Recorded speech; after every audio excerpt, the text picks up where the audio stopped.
Right. First of all, I just want to acknowledge in doing this bit of work, we get a small amount of funding from Government of Ireland through Public, the scheme to support national organisations. So just to acknowledge that enables us in Inclusion Ireland to do work like this and other policy advocacy work. And I just want to thank the guys there in Involve Autism for asking us along this evening. We're really delighted to be here. So with that, I'll just hand over. Miriam just wants to say a few words about Involve Autism. Hi, I want to welcome everybody here today. I don't know if you can see me, or this evening, and thank you for coming together in such numbers. It's absolutely fantastic to see this. So as Margaret said, we'd hoped to have this locally, and we'd actually organised it locally, and then we had to cancel it. So we were very keen to go ahead with it, and particularly over the last few months, I think it's really important that there is an advocacy piece around educational advocacy. So I am the chairperson of Involve Autism. I don't know if you can see me on the screen there, and I am a mum of an autistic child. And I have background and qualifications in health and education, and I'm a qualified secondary school teacher and actually working as a secondary school guidance counsellor. So education is something that I'm very passionate about, and also health. So who are Involve Autism, and how has it come about? Involve Autism is a parent support group, and it was established in July 2000.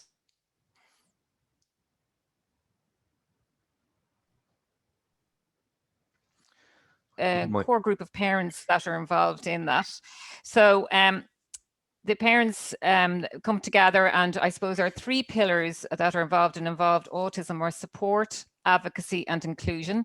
And from the support perspective, you can see that we have monthly evening support group meetings. We have morning support group meetings when we're able to have them. We are continuing stuff on Zoom at the moment, and we also have quite a big social media presence, both on Instagram, Facebook, and also on Twitter. So there's lots of support mechanisms within that. The advocacy piece, I'm going to come back to that particularly, and then the inclusion, we're really looking at promoting inclusion, awareness, and acceptance in the local area. Very much trying to get our children involved and included in different activities in the area. And one of the big things is we recently set up the Ranelagh Rockets, one of our parents here. So we're getting the children involved in the GAA, etc. So from our perspective, I suppose the big thing that we're very keen about was educational advocacy. And this is really why the whole group started at all. And we're focusing on educational advocacy tonight. And it's fantastic to be partnering with Inclusion Ireland. So I'm delighted to be able to do that today.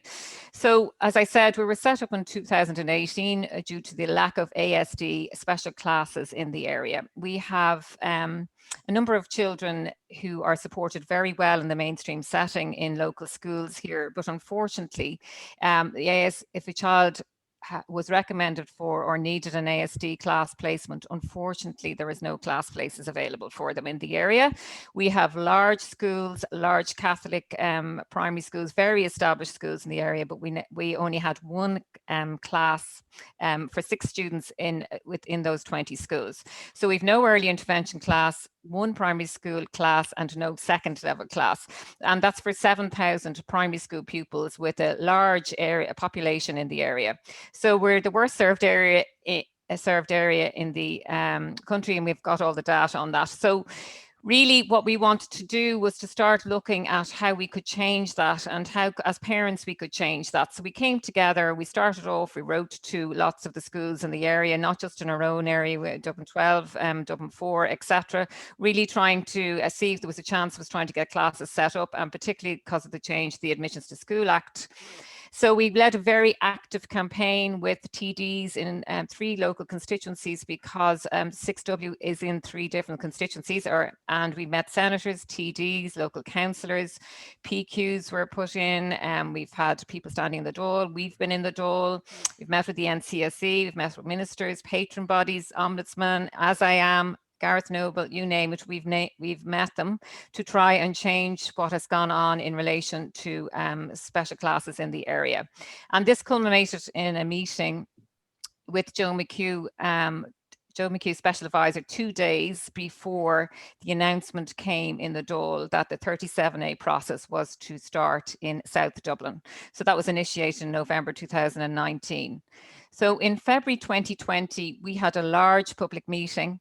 There was 300 parents or more at it, and we also had TDs from 3 different constituencies there, and it happened to be 2 days before the election.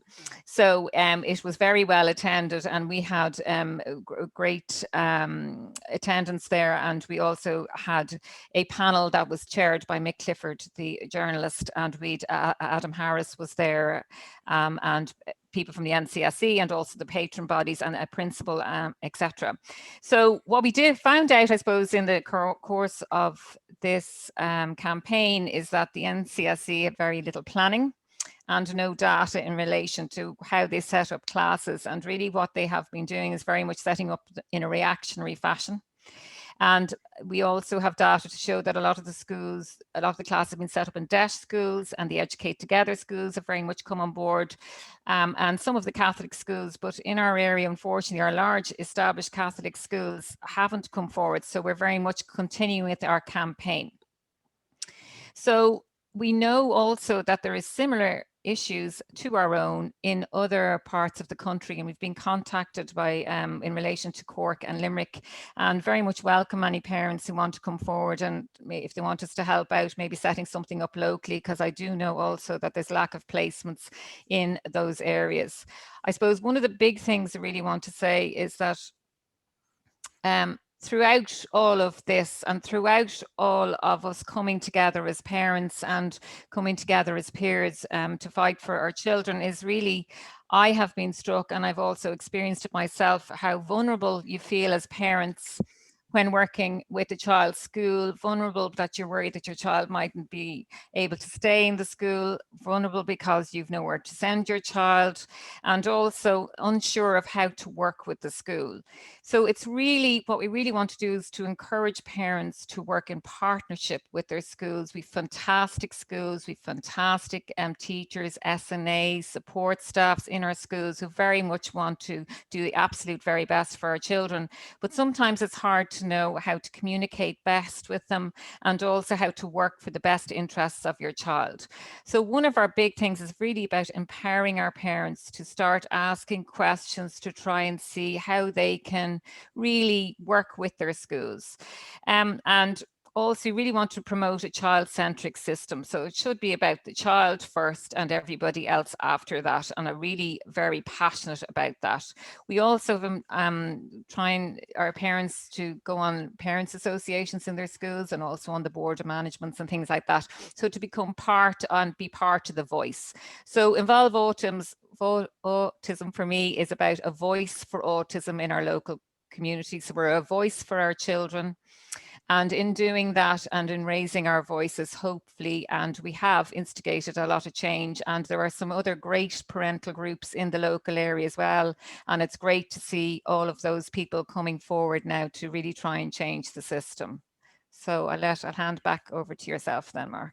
Thank you very much, Miriam. And just to say, I am a firm believer myself in that one of the best things to do if you've a child that has had a diagnosis of autism or intellectual disability or whatever it may be, is to join the local support group. It's where you'll get really, really good advice, because you can be guaranteed that there are people who've experienced the same issues in life as yourself, and you know they'll have a solution. And quite often some of the localized solutions aren't always there at a national level.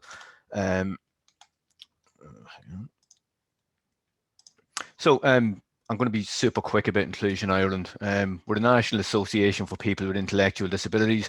I'm going to shamelessly plug our membership. You can join for as little as €1. So if you're unwaged, the membership is €1 a year. If you're in receipt of a paid wage, it's a tenner. If you don't want to join us, that's grand too. But you can follow us on Facebook and Twitter. We generally pump out information as it becomes available, and you know we have a lot of consultations around people getting involved in policy advocacy and that kind of thing. So if if you're interested in that kind of stuff, you can link in with us that way. And we also have a regular e-newsletter, goes out about, I think, around once a month, and there's the contact details for my colleague Alex. If you're interested in any of that, he'll register you with it. So I'm just going to preface the start of this, and I think Miriam had some very wise words there to say, the vast majority of people in the education system, they've gone into that kind of line of work for a reason. They want to improve, and they're really passionate about the education of young people in our country. And in this particular session, we're talking around special education. So just be mindful.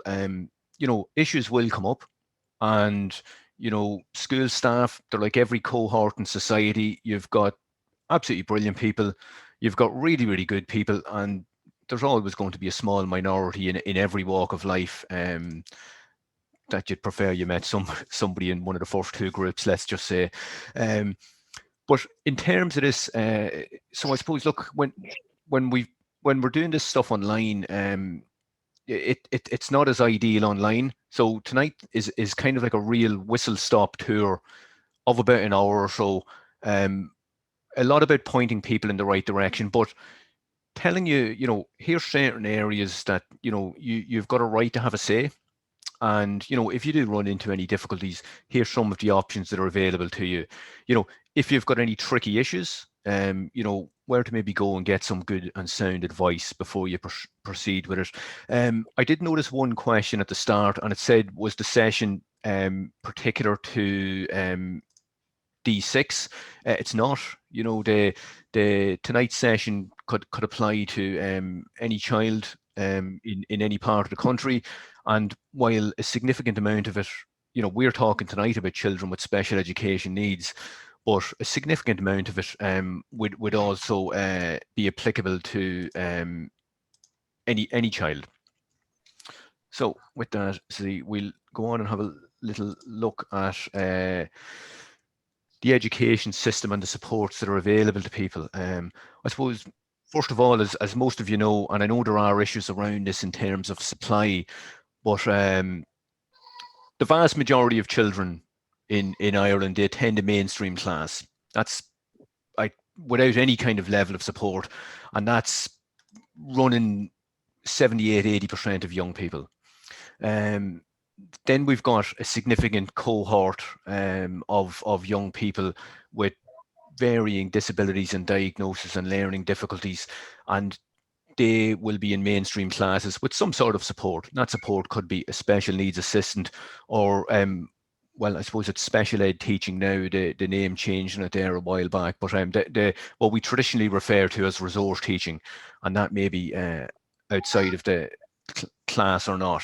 And then the next stage is there's about I suppose now there's almost 2,000 special classes in mainstream schools, and they're for a range of different diagnoses. So the vast majority of them are for young autistic children, and then there's some for specific speech and language difficulty, and there are some for children with moderate, mild, and even one or two for children on the severe, profound end of intellectual disability. And then finally, we have somewhere in the region of 8,000 to 9,000 young people who are educated in special schools. Now, this is a list of some of the main education supports. I know there are some lesser known ones, but these are the main ones. So you can see there, and even in the next slide as well, there's quite a bit. There's quite a bit of support out there. I know that as parents and education professionals will tell you as well, sometimes getting access to these supports can be difficult. I've got a little asterisk there on July provision because I've got a specific slide around that, and I suppose some of the flux that is ongoing with that at the moment. But if I was going to give someone advice around any of these particular provisions, it's you really need. So we'll say, for example, if you're applying for assistive technology, just Google for the circular on it. And there is specific wording in that circular. I'm going to paraphrase, but it might be something like, Mark requires a laptop computer to be able to access the curriculum. It's absolutely essential.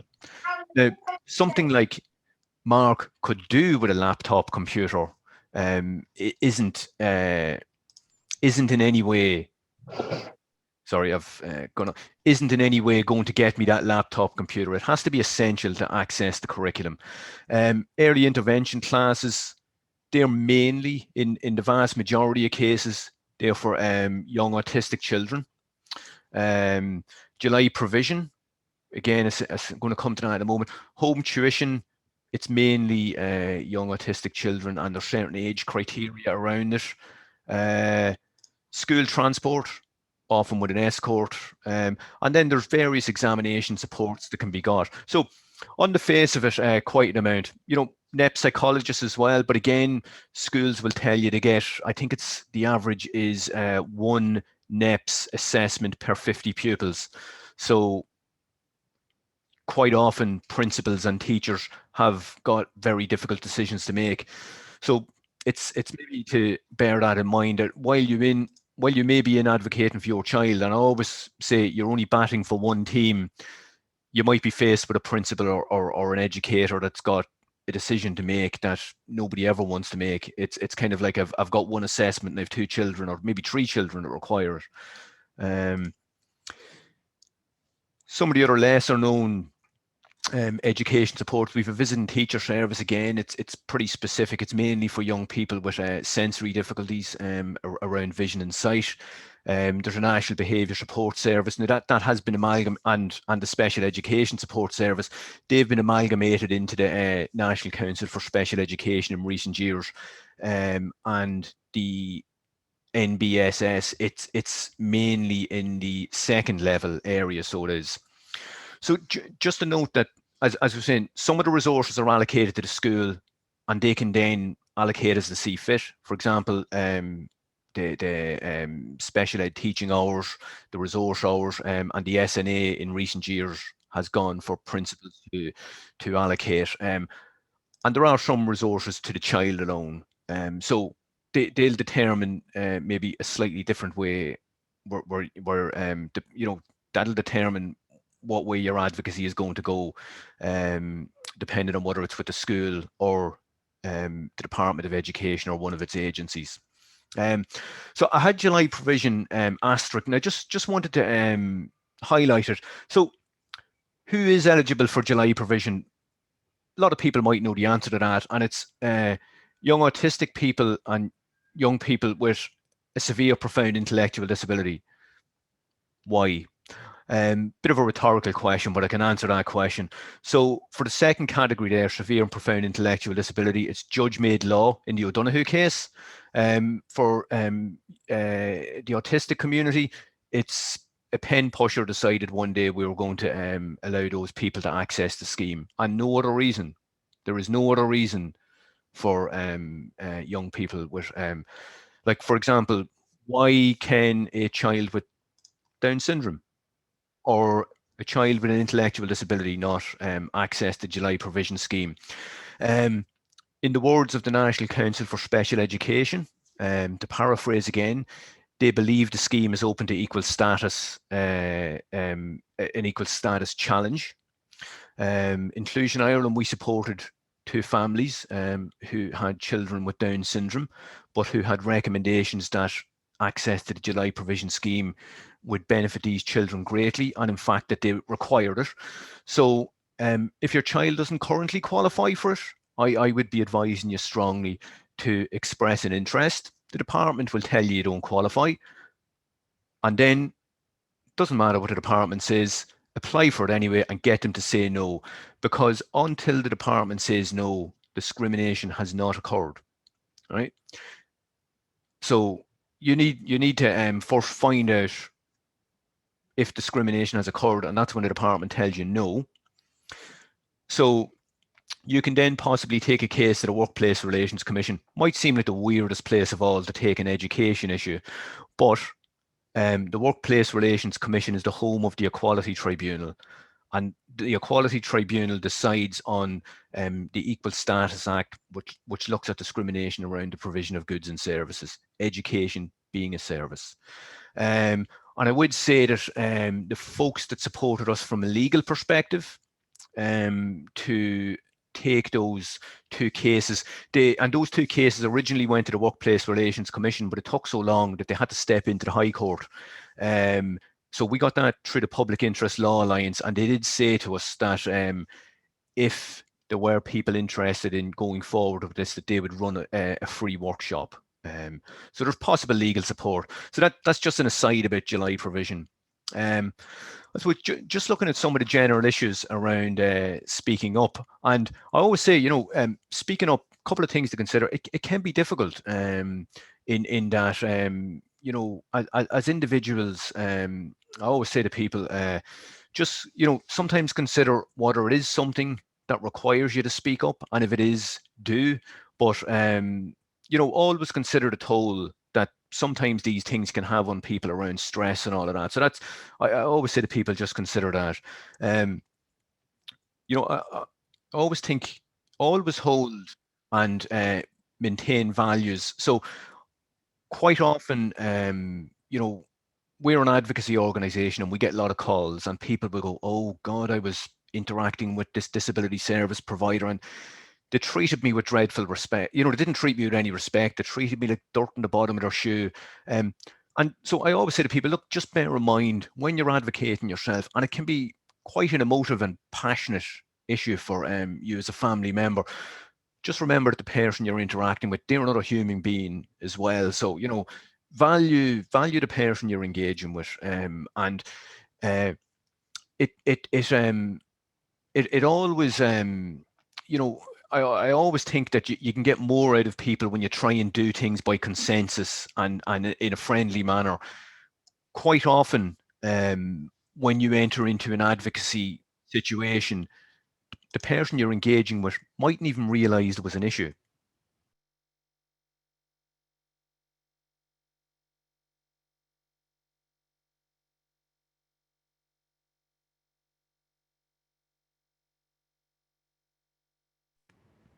Sorry, I don't know what happened. I think I muted myself there by accident, so apologies. So always say, value the person that you're engaging with. You can quite often come to a reasonable solution through consensus.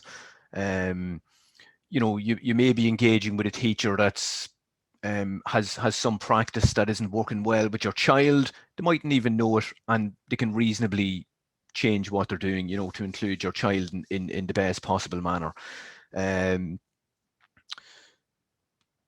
Always say to empower the person as much as possible. Now, with young children, this is maybe not as much of an issue, but if your young person is at second level, if they can be involved in any meetings, involve them and have them included. Their voice is so important in any of this, and it can be powerful. And, I know we're talking about education tonight, but in any sphere, it can be really powerful to hear from the person themselves upon whom a decision impacts.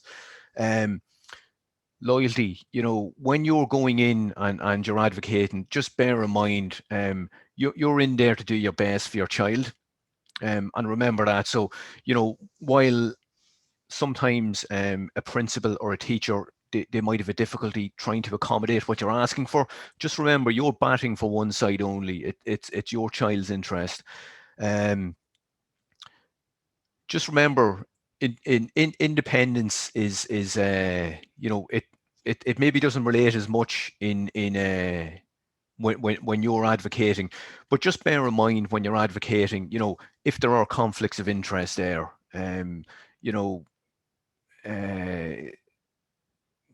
we'll say, for example, if you're in the informal stage, just bear in mind that the school, while they have an obligation to your child, they've also another obligation to uphold the reputation of the school. So, they're coming at it from that point of view. You're coming from it of there's an issue here that I need to get resolved relating to my child.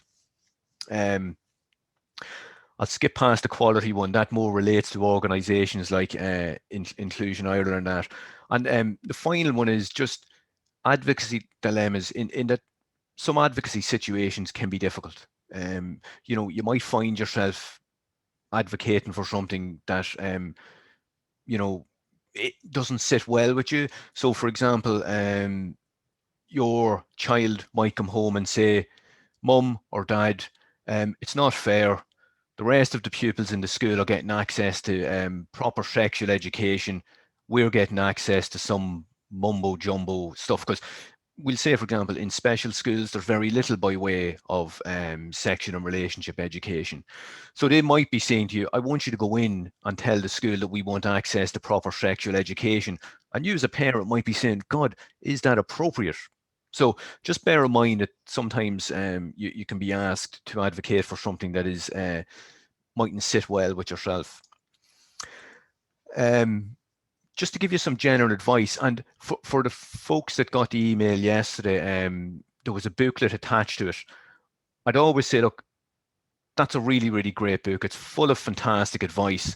And if you're getting involved in any kind of advocacy, use it. There's great tips in it, great tips about writing, great tips about a meeting, how to get the most from meetings, about having your ultimate position, your fallback position, how to negotiate, all that kind of stuff is in there. Obviously, with a short session tonight, we'd love to go into the detail and all of those things, but that particular book is really, really good in that regard. So we always say, think to yourself, where might I be in a year? Right? You never know where you're going to be in a year. If I was to go back to those two children with Down syndrome, their parents, when they came to us in Inclusion Ireland, they had no idea that 15 months down the line they were going to be in the High Court, but they were. So when they started corresponding with the department, they logged everything, they kept it in a file. So we'd always say correspond in writing. Now, you don't always write. Sometimes it's a phone call, sometimes it's a conversation. So make a note. In legal terms, they call that contemporaneous notes. They actually have a standing in law. So we'd say, for example, God forbid, and I never wish anyone to have to go to the High Court. But if you did find yourself going to the High Court on a legal point someday, just to have a note and say, well, look, I spoke to Mark O'Connor on 3rd of March, and as soon as I got off the call, I made these notes. And it's also good, maybe, if you've had a conversation with the school principal, you could send them an email to say, "Dear principal, this is my recollection of the conversation we just had." Now, that's assuming it's a contentious issue and it's one that may or may not grow legs. But yeah, always keep good records. The third point, I cannot emphasize this enough. Be informed, but especially the second part of this sentence, be informed from a reputable source. And when I say a reputable source, Facebook isn't always that source. You can get some really good advice on Facebook, but you have to be able to cut through the rubbish as well. So, for example, I know I used to be on a quite large parental group, and there was thousands of people on this closed group. So somebody will type up and go, "Oh, let's say, for example, oh, the teacher called Mark a silly Billy today in class and he's very sad about it." So someone will put up a comment and go, "I'd go down to the school and have killings." I mean, I would never advise anyone to do that. And then another one might say, "Get straight on to the Board of Education." There is no such, somebody please tell me the address of the Board of Education, because I'm not aware of it. There is no Board of Education in Ireland. So, I've got a few sources of reputable information at the end of the slide. But so, for example, speak to other parents in your group, and again, treat it with caution. If you want to get legal advice, you don't necessarily have to pay for that. The free legal advice centres have a legal call line, and the Children's Rights Alliance have a legal service that relates to children's issues, not just education, any children's issues. And again, we spoke about the voice of the parent. They're quite open to hearing from children. As I'm saying, always remain calm and treat all parties with respect. Again, look, can't emphasize that enough. And that can be difficult as a parent. It can be quite an emotive issue. And just be mindful, it can be emotive on the other side as well. Now, I'm going to cite maybe a quite extreme case here, but you know, we're aware of situations every now and again where a young person might have difficulty in school and they might strike out, and let's say, for example, they might pinch or they might slap a teacher, for example, and then they might get put out of the class or they might be mishandled. You might think they've been mishandled or whatever.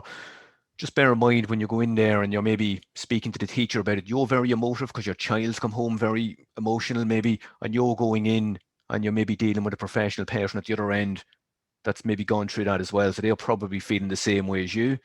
So try to remain calm, treat each other with respect. And as I'm saying, it can be very difficult. If you're going to find it difficult, maybe wait till the next day before raising the issue. And then look, always consider the object of the advocacy. What's your goal? So let's say, for example, your child is refused enrollment to a school.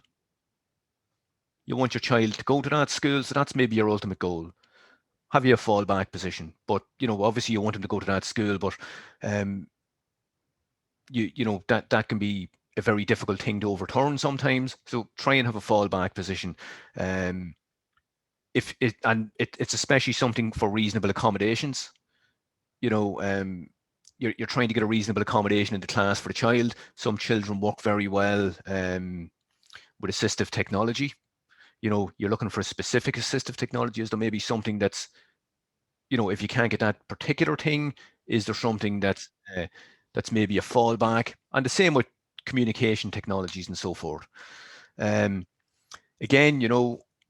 if it's a difficult situation, you don't know what your rights are, or it's maybe just something that's super tricky, get the outside advice. And as I was saying, get it from the reputable source.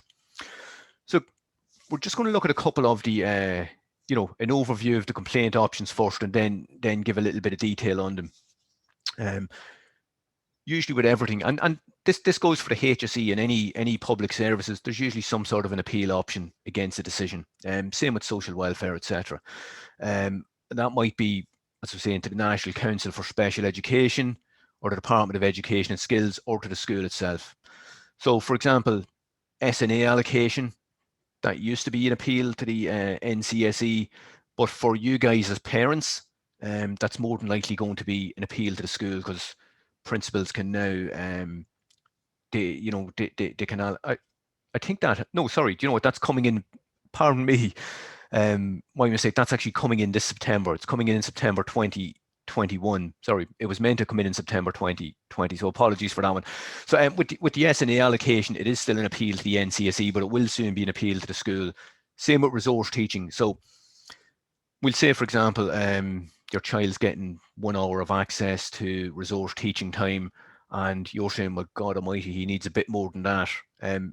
You're going to the principal about it. Things like school transport access, and this is a huge issue, especially in the autistic community, because quite a lot of young people go to special classes, and there is a bit of an issue there that if you're not going to your nearest available special class, there can be difficulties around the transport, in that the department won't fund it. They'll only fund it to the nearest available class. You'll always have recourse to the Office of the Children's Ombudsman, but just bear in mind that the Office of the Children's Ombudsman, they're fairly limited in relation to complaints around schools. They don't have a legal enforcement mechanism, but government departments and government agencies will pay them great heed and basically do what the Ombudsman says, where schools don't necessarily have to. So just going to fly through the school complaint system so you know what it is. School complaint, it's about something that's happening within the school. Example, could be inaction on bullying. It could be if your child is put onto a short school day or reduced timetable. Now, after a very long period of time, there is an external remedy to that. But, if your child's asked to go onto a short school day and you don't agree with it, you're probably going to be involved in the school complaint system. I've said that in bold. Do not contact the Department of Education and Skills. You've wasted 10 minutes of your life. They're going to tell you to go to the school. They have no they have absolutely nothing to do with school complaints and will not entertain a school complaint. They'll send you back to the school, no matter what the complaint is about. So informally speak to the class teacher. As I've said, class teacher mightn't even know there's an issue, and it can be resolved at local level straight away. It mightn't even be, it mightn't be a major issue at all. If it can't be resolved there and sorry, when we say class teacher, roles have changed quite a lot in recent years in schools, and there are new roles in there. So some schools will have a special education needs coordinator, and some children interact quite a lot with the special education teacher. So it might be to one of those guys either, but when we say the class teacher, we also mean those folks as well. If it can't get resolved there, so it's informally then speak to the principal, and then you can informally speak to the chair of the board of management of the school. If you're not happy with how things are going, then the board of management of the school can carry out a formal investigation into the issue to try and resolve it. If the issue hasn't been resolved to your satisfaction, you can go to the Office of the Children's Ombudsman. And as we noted there, just in relation to individual schools, because they're all technically, well, not all of them, but the vast majority of them are technically private, the Office of the Children's Ombudsman, they don't have to listen to the Office of the Children's Ombudsman maybe as much as the department or the NCSE would. We often hear this term going around, a Section 29 appeal. So Section 29 appeal, it's another avenue of redress that can be sought by parents, and it's one, it's quite often sought out by parents of children with disabilities, because quite often getting enrolled in an appropriate school placement can be a difficulty. So what is a Section 29 appeal?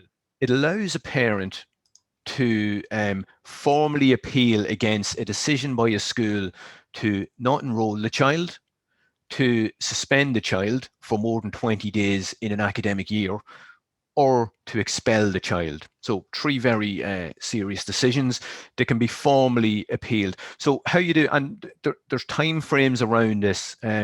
Again, the information pack that we sent out last night has a link to Inclusion Ireland's website, which has subsequent links off to the department's details on this. From memory, I think you have to appeal within, could be 42. No, I think it all has to get done and dusted within 42 days.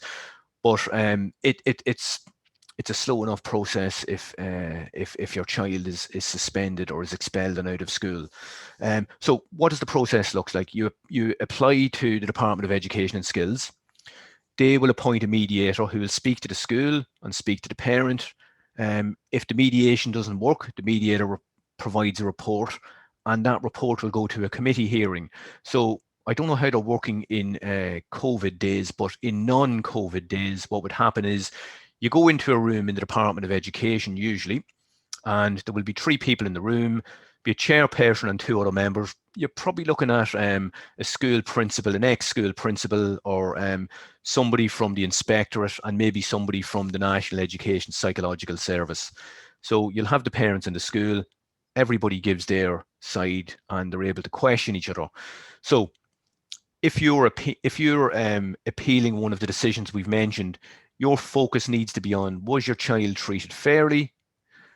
And in the case of an enrollment, was the enrollment policy followed? Or in the case of suspension or expulsion, was the discipline policy followed? So, and just bear in mind that suspensions, maybe not as much, but expulsions are very, very, they're very, very serious things for a school to do. So it needs to be on foot of a very, very serious incident or an ongoing series of serious incidents. And just bear in mind, if your child is on a reduced timetable, that is a suspension, and that's not just me saying it. That is that's what TUSLA says, and they're the people who govern these things. Unfortunately, with the short school day, if you're going into a Section 29 appeal, the short school days needs to total 20 days before you can appeal, which is, I suppose, one of the weaknesses of the Section 29 appeal. Again, just a little bit more information on the reduced timetables. The reason we put it in, it's something that impacts on on disabled children more than any other children in schools.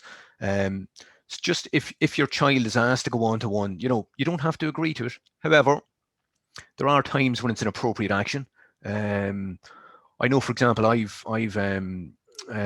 my 22-year-old son is a young autistic man, but when he was in school, he had a significant mental health issue when he was about 15 or 16. He wasn't on a reduced timetable. Would have been inappropriate at the time. It might have been, because he was having severe mental health difficulties around, and school was one of the triggers for him. So, but that was a period of his life that lasted 3 or 4 months. So just bear in mind, sometimes it's appropriate, but in a lot of cases it's not. And as I said, you can appeal it, but only after the 22 days have elapsed. You can go to the board of management of the school quicker, but it's difficult to know whether a board of a school would overturn an on-the-ground decision of a principal. I doubt it would. And just to note, there are rules about this on the way from the department, and the last time I did this presentation back in September, they were on the way then as well, so they're still on the way. God knows when they'll get us. So I'm not going to go madly deep into IEPs. As I was saying earlier on, this is a whistle-stop tour, but mainly to focus on parental input into IEPs, and the fact that you should be involved and seek to be involved in them. And I suppose just hang on, have I right? Sorry, apologies. I had I've put this in just a little touch too early. Just before we go into IEPs, something, and this is an issue. It's a significant issue in Dublin 6. But it's not just an issue in Dublin 6, it's an issue right across Dublin. It's an issue in Cork. I think Miriam said it's an issue in Limerick. There are simply not enough specialist school places to cater for the needs of autistic children at the moment. So what can we do? There's an Education Act, Admissions to Schools 2018, and it sets out what needs to be done. Or sorry, it sets out the legal mechanisms for the National Council for Education. But what can you do as a parent? So I suppose apply to a reasonable number of autism classes in your area in writing, because if you haven't applied in writing and had a refusal in writing, you haven't applied. So apply in writing. When I say a reasonable number, it's not specified in the Act. I'd apply to 2 or 3 at least. If refused, you might go down to Section 29 route. You may not. It doesn't say you have to. The Act says you have to have made reasonable efforts to get a school place for the child. So this is at a point where you're saying to yourself, there are no local school places for my child. Ask your CNO to use their powers under this Act and to commence an investigation which will result in a report that will go to the Minister and will tell the Minister there is a shortage of places for autistic children in your area. Now, that might apply easily to children with intellectual disabilities and so forth. That's the mechanism and how it's meant to work according to the Act. I can see Miriam there pulling a funny face. So she's years in this, and I'm going to imagine she would easily tell me that that's not the way it worked in real life. But that's how it's meant to work in the Act. But do that. Now, one thing I will say is that after the department have gone to the schools and schools have opened up classes in this regard that might suit your child, if it's a class that's very awkward for you to get and so forth and so on, you cannot appeal the school that's been designated. So you might have 2 of your children going to the school around the corner, but because the autism class was opened up in a school 2 miles down the road, you can't appeal that decision. And it is heartbreaking for parents not to be sending all of their children to the same school. There's a video there at that Facebook link with a bit more detail in that. We did a presentation on it a year or 2 back. So there's a wee bit more detail in that link if you want to link into it. So individual education plans. Just to be very clear, the EPSN Act, the education of persons with special education needs, it's not commenced. So what does that mean? That means that IEPs are not mandatory. There's no legal requirement to do an IEP, but they are best practice under the gold standard. And the vast majority of schools are doing them. That is despite the Teachers Union of Ireland and the Association of Secondary Teachers in Ireland issuing instructions to their members not to do IEPs. But now we speak, I've spoken to lots of teachers and they tell us they're doing them, they just call them something else. So it might be a student support file or a student support plan, etc., etc. I'm just going to stick with IEPs because lots of different schools have different names for them. So these are your rights. Well, when I say rights, I mean these are your rights to be involved. In the guidance on individual education plans, it says, parents should be consulted about the plan, be facilitated to be involved in the preparation of the plan, receive a copy of the plan, be advised of any significant changes to the plan. And changes will happen. We mightn't be meeting the goals, or we might have met a goal much quicker. Receive a report of any review of the education plan. So these are the involvements of the parent. And the key objective of in IEP should be to maximize parental involvement, make the experience of parents positive and as supportive as possible. And advanced planning is important, and involve the parents there. Let parents know of the rights and responsibilities and what to expect from the process, and encourage practical involvement of parents. And going back to the point we made earlier, if the young person is of a sufficient age and mature enough, get them involved as well. Again, what I'd say to parents is, look, be confident. This is your child. While, as we said at the very beginning, teachers have gotten into education because they want to improve the educational outcomes of children. It's their passion in life. But it's your child. You have more skin in the game. So what did I say? Ensure the plan has goals, short and long-term goals, and most will, but just ensure they're there in case you're getting one that's maybe not as robust. How did last year's plan work out? Did we achieve those goals? If not, why not? Did we exceed goals? If you're daunted, bring a friend along, because these, as we say, advocacy situations, and situations like this, they can be daunting for parents sometimes. And feel free to disagree with any aspects and offer suggestions. And I'm saying, keep good open communication with the school. The parent school diary, great way of keeping communication open with the school, and it helps the school work with your child. And then when you come home, if there's something that went really well or really poor in school, you can address that at home. This is what an IEP looks like. Look, if you want a lot more detail on this, the National Council for Special Education, they've got a really, really good guide around this. And whether you like them or loathe them, some of their information guides are really, really good. I know some of them, exist in a utopia, but there is some really, really good guides there on what should happen. But as you can see from that, it's kind of like what you should expect is, here's the current skills, here's the goal that we want to get to. How are we going to get to that goal, and who's going to do it? So there might be involvement of the parents at home, because bear in mind, your child's only at school for 5 hours, 40 minutes a day, for whatever it is, 180, 1 or 2 days a year. They're at home with you a lot more. So, there are maybe things that can be worked on at home.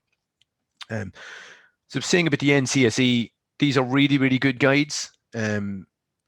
Some of the things you need to look out for around starting school, planning for life after school, changing schools, because quite often after primary, a lot of young people go to a special school and moving between settings. There are lots of really, really good guides in there that let parents know a bit of supports that are available. So in general, around transitions, plan early. The general advice is 2 years in advance. For a young person leaving school, going into adult life, you might even want to take a bit more time around that. Some of the best advice around careers guidance says start as young as 14.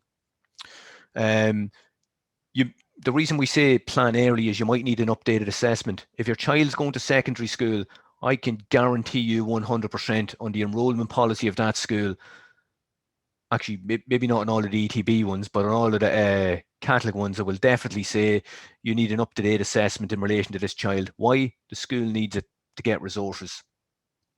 I don't agree with it myself, but they do need it to get resources.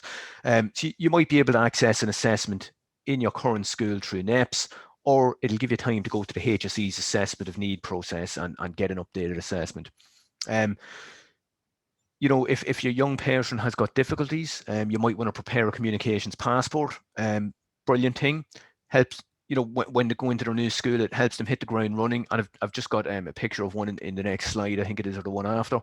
And just bear in mind, when you're applying for a school, you know, and this is going back, maybe it relates to the Section 29 appeal piece as well.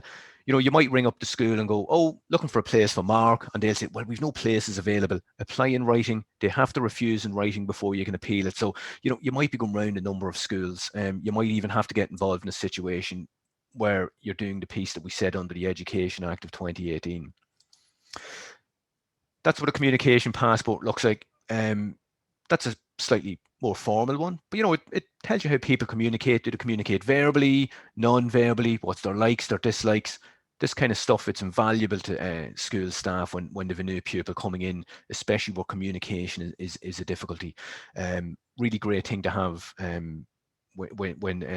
especially when changing school or class. On the transition piece, I really like this book on the left. It is slightly out of date. It's post-school education and training. It was done with the NCSE and the National Disability Authority. The reason I like it is it's full of hyperlinks, and it's best accessed online. So if you're interested in employment, you click on the hyperlink, it'll bring you to employability.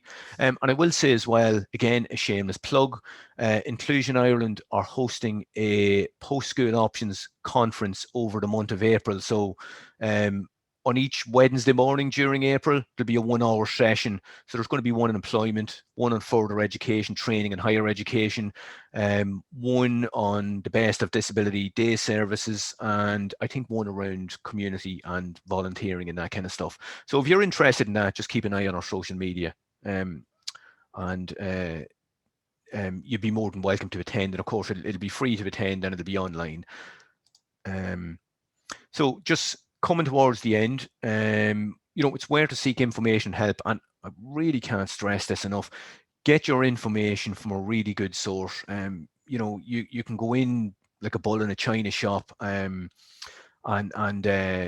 you know, with the wrong information. And another thing as well, you know, if you're stepping into a situation, you don't always want to jump in and seek expensive legal advice. You know, sometimes that can be got for free, and they may tell you then to go on and seek the more detailed piece. Look, ourselves there in Inclusion Ireland, I'm not going to say we know everything. We don't, far from it. But we try and signpost people to the best place where they can get advice, even if we can't solve the issue for them. National Advocacy Service, I will say they deal only with adults. So if your young person is leaving school, they're going in maybe to a HSE funded day service and that's proving difficult, they deal on an issue by issue basis. They deal with the adult themselves and not the family member. But if your family member has communication difficulties, they might deal with you as their communication partner. Representative advocacy on an issue by issue basis.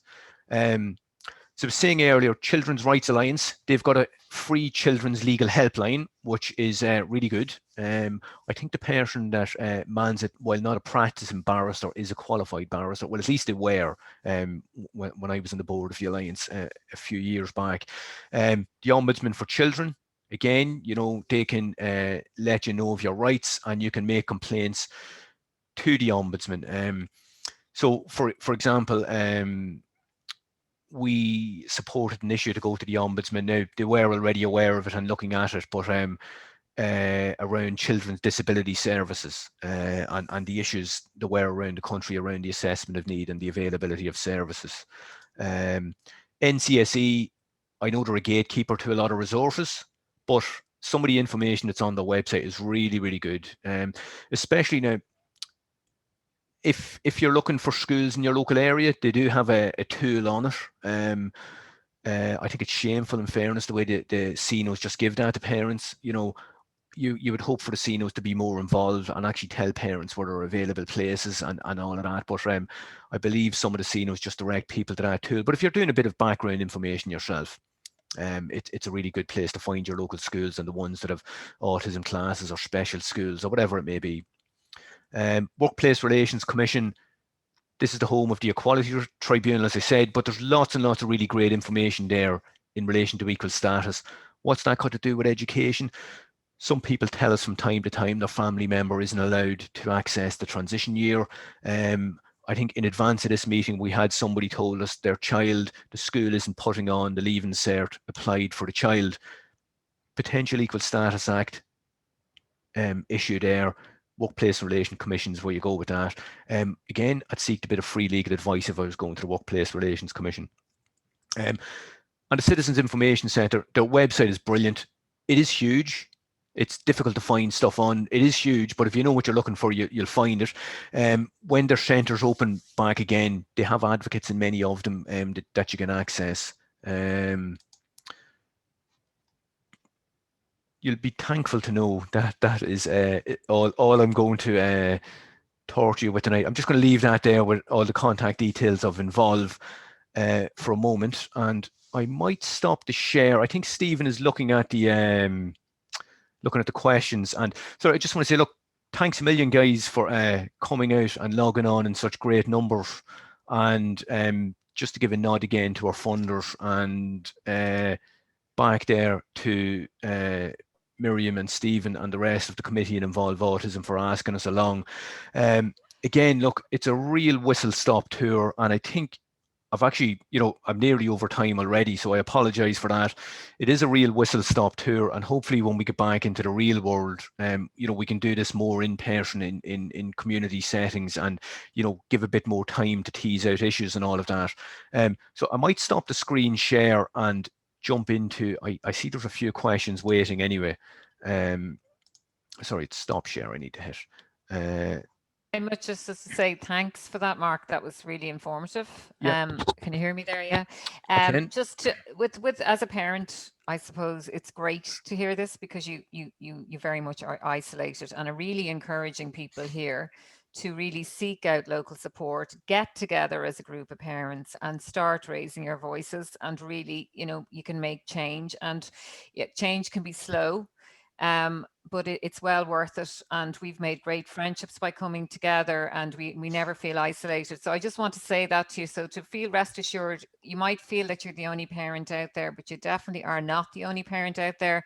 And when you see this level of amount of people have come to the meeting today, this evening, I really feel that the people really need that support locally, and there's nothing like your peers. And just to say that to you. So and once one person meets, like we started off with one or two of us, and all of a sudden, and thinking nobody's going to come forward, and then gradually people come forward, and you can be together on that. So if you want to make a change in your local area in particular as well, just to try and do that. The other thing I would say, as a teacher and as a guidance counsellor, really work with your school. The schools are there to help you, and they want to work with you, and prepare well for meetings so that you can work with the school to get the best for your child. Sorry, I'll stop now and just let you. Okay, I can see the messages there. First one, I see there's one there from Graham Manning. I know Graham. Hi Graham, I can actually see on my screen. Graham is a powerful advocate, and one of the that first group of teachers we were talking about, one of the excellent people. Graham has said he's got absolutely mines of information, and if there's anyone that wants it, his contact details are there. Graham Manning 1@hotmail.com. But if you seek him out, he's one of the Twitterati as well, so you'll find him on there as well. But thanks for that kind offer, Graham, and he's offering loads of information there to people. And I would say Graham would be one of those very good resources. We did have that issue again. I think I've addressed it, but just in case not fully, just in relation to the Leaving Cert applied. Now, this was an issue that came up for us at an Inclusion Ireland a couple of years back, and I remember contacting the department at the time, and the department said, in their opinion, a school can run it even for one pupil. Now, we also sought legal advice at the time. Now, we didn't get a formal legal advice. It was a case of me speaking to the solicitor around it, and they said, potential equal status issue. I'd try and resolve it with the school first. If that's not working, and this is something your child needs to needs in terms of them getting over the line in terms of a Leaving Cert, it's maybe something you want to pursue. Because just bear in mind, for future down the line, a Leaving Cert applied is enough for many of the courses that you will see in the colleges of further education, you know, the ones that are run by the ETBs, and you know, we'll get you into apprenticeships and stuff like that. So it's a really, really useful qualification to have. I'm just looking at the Irish exemption. Yeah, it was tightened up, but there is a bit of leeway there for principals, and it has changed in that the psychologist letter is not often enough.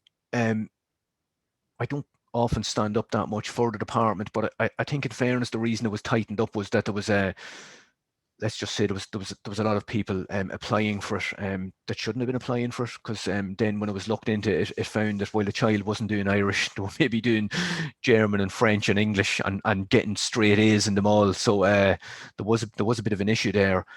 I think if we could park that, and maybe if you could contact us around that. I have a colleague that has looked into this quite a lot in the past, so maybe contact us, Info Inclusion Ireland, and we get a more detailed answer out to you on that one. Sorry, I'm just going through the questions as we see. More comments than questions. Yeah, I think there was a question there, Mark, about a parent who's wondering if we send her child to mainstream because there's no ASD special class and concerned about that child, could the child, if it doesn't work out, be asked to leave? So that's the vulnerability piece that I was talking about earlier. Yeah, just to be very clear, once you're in, you're in. In that you can be asked to leave, not formally though. So you know, we're aware of it, and this is usually a barrier that comes up at the enrollment phase, where somebody applies to the school and the school might say, God, you know, there's a school down the road there that has 3 autism classes, or there's a special school around the way, brilliant resources for your young person, and that's where you should go. So, you know, it's quite often it happens there, but you know, we have been made aware, not in bucket loads of cases, but you know, in a small number of cases where it's been suggested to the family that look, it's not working out here for Mark, perhaps you should consider moving to this other place, and so forth. So just to be clear, once you're in, you're in, unless the child engages in some sort of inaction that would warrant an expulsion. Now, you also have to consider, is the education placement working out for your child? So while you have a right to stay there, you might consider, is it working out for your child? Now, I will strongly advise people, never give up what you have until you have something you feel is better, or something you feel is more appropriate. And I'm going to give you an example. About 5 years ago, I supported a young girl and her mum. The young girl was expelled from school and so forth. And we won, sorry, she was suspended, but it was a rolling suspension that went on for about, I think about 2 months. And so we won the Section 29 case. The school was told to take the child back. They expelled the child. Mum decided she wasn't going to appeal it again. So we'd look for another school place. That child was 15 at the time and never set foot in a school again, because there was no appropriate school place in Dublin. Just bear in mind, in Dublin, school places that are you know, that are catering to your child's needs, they're not on every street corner. This child applied to schools in Drogheda, they lived in Tala. They applied to schools in Kildare, in North Wicklow, all over Dublin, every school in Dublin. And as I'm saying, they never set foot in a school again. And that was purely because of the lack of, and this child was coming with their own teacher and their own SNA. And the department were putting bucket loads of resources behind it. So what I would say is, you don't necessarily have to leave, but consider in your own mind, is the school place working out for the child?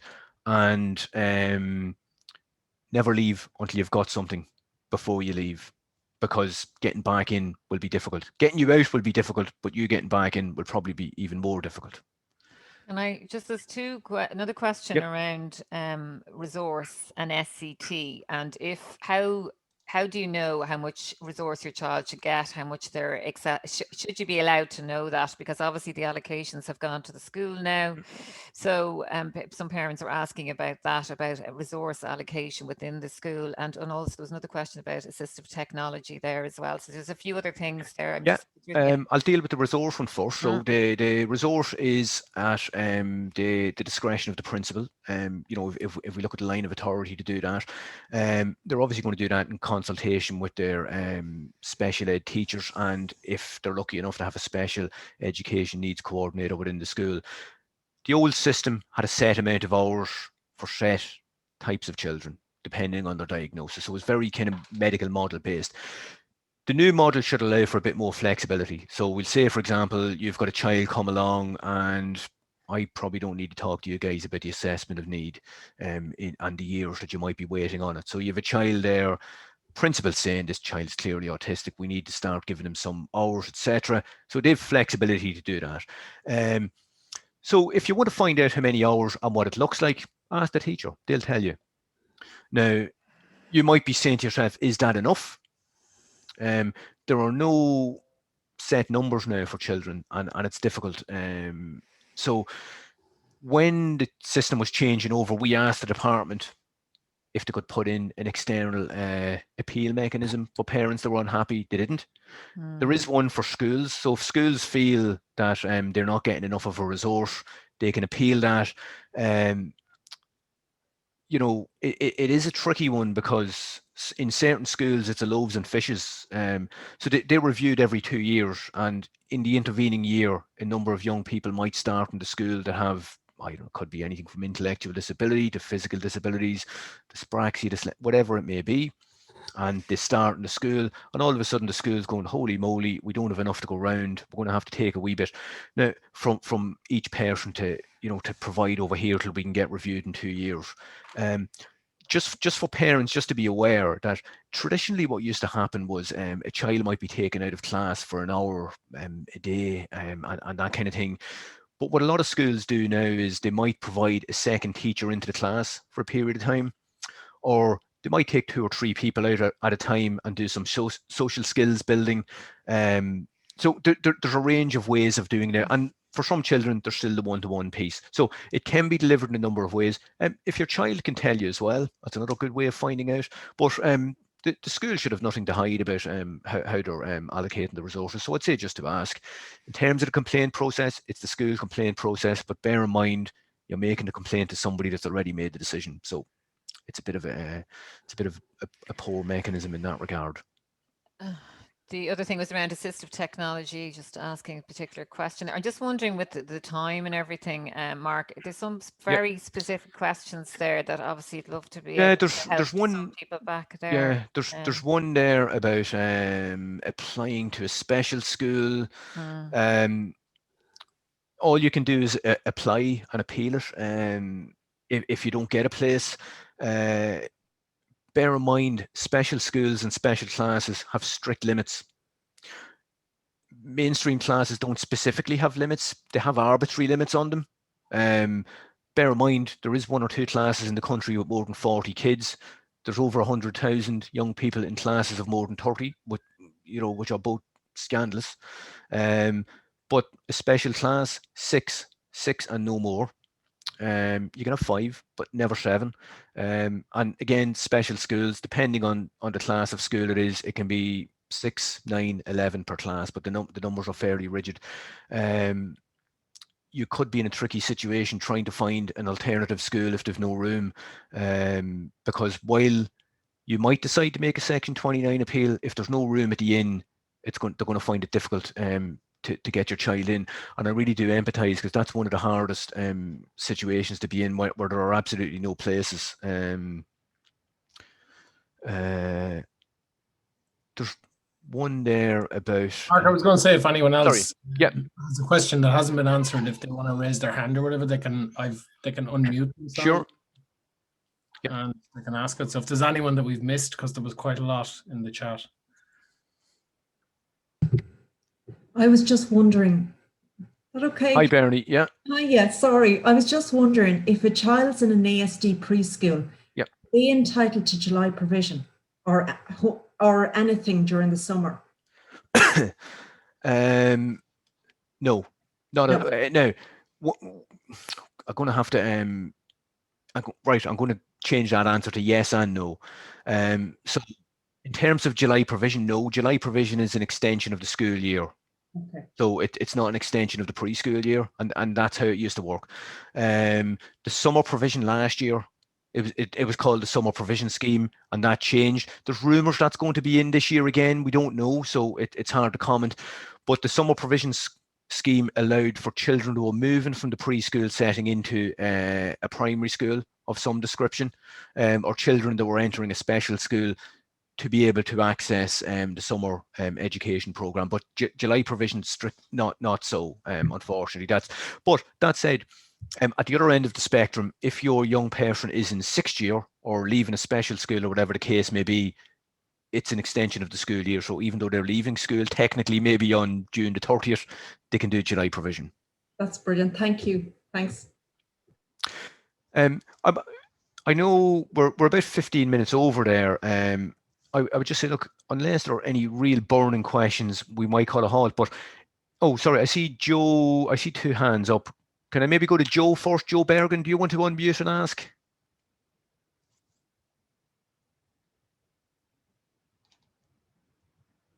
Maybe not. Unmute. Hi. Who? Hi. Oh, that's Joe, is it?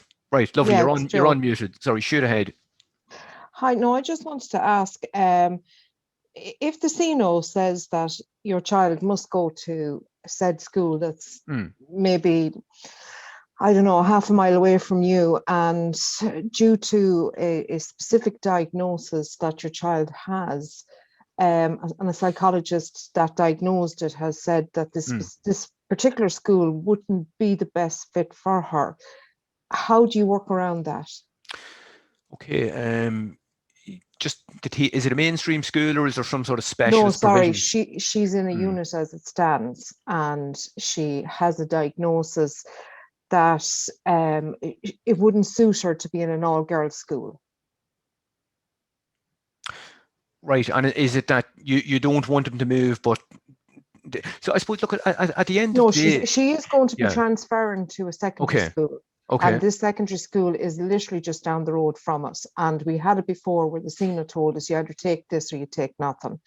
But the psychologist has said for her specific diagnosis, she has told us, she's gender dysphoria, that an all-girls school would not be the right fit for her. Yeah. How would you work around that? Yeah, look, there's plenty of case law around this in that, and you know it's in the Constitution of Ireland in that the primary educator of the child is the parent, and obviously that's done most times in conjunction with our friends in the education system. So you're the one that can make the ultimate decision here. So if there's another school placement available to you, you can go there.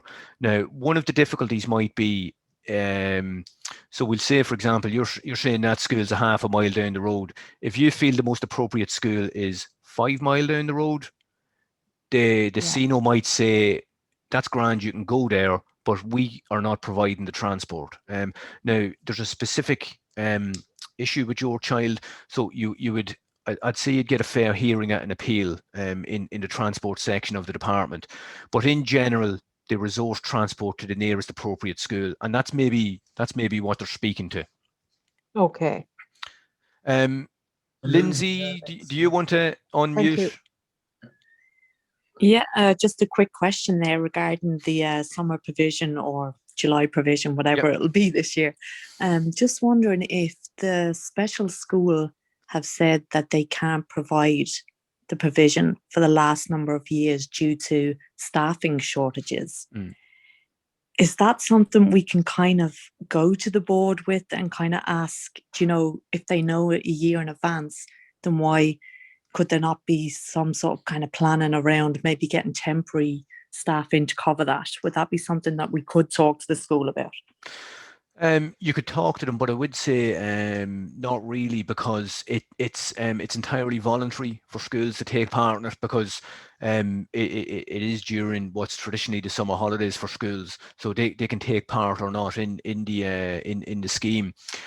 The fallback then, obviously, for you guys as parents is that you can do the home-based provision. I know that doesn't suit everybody, and some people actually don't even bother then, but it's up to the school whether they want to partake or not.